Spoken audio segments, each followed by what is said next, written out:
One of the factors of this budget that hasn't gotten any publicity is that there's zero funding for Ukraine. That's correct, isn't it, Mr. Hurst? That's correct. There's no USAI funding in this budget. And there was 400 million that was appropriated last year by a bipartisan, bicameral act of Congress. What's become of that money? My understanding is not a dollar of it has been dispersed.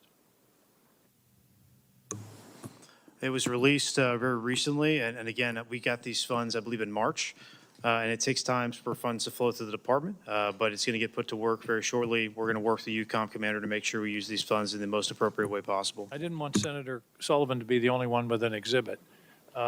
This indicates what's happened to our support for Ukraine over a period of years. The orange bars are U.S. support.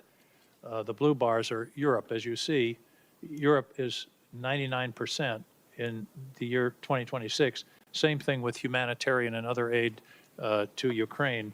And yet this is, I believe, an existential struggle for the future of democracy, where we had an aggressive country invade a neighboring country without any justification whatsoever. And by the way, that invading country is the major winner so far of the war in Iran.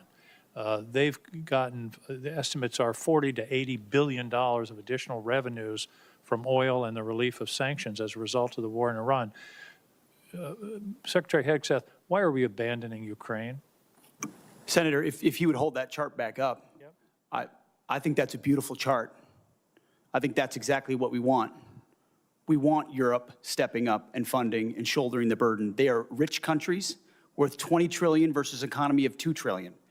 Europe can step up, Europe can fund it, and they have through our Pearl Initiative and through our European Command. That's exactly what the American people want to see, is other countries stepping up and funding that. If it's that important to Europe, which I understand why it is, and the incursion of Russia and the bravery of the Ukrainians, then European countries should pay for it, and that's exactly what that chart says, and that's the administration policy. So we don't have any interest in what happens in Ukraine. Is that what you're saying? It's only the Europeans?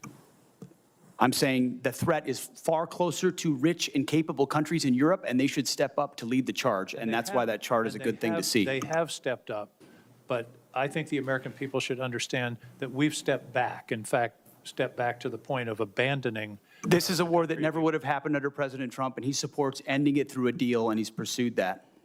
So far, it hasn't happened.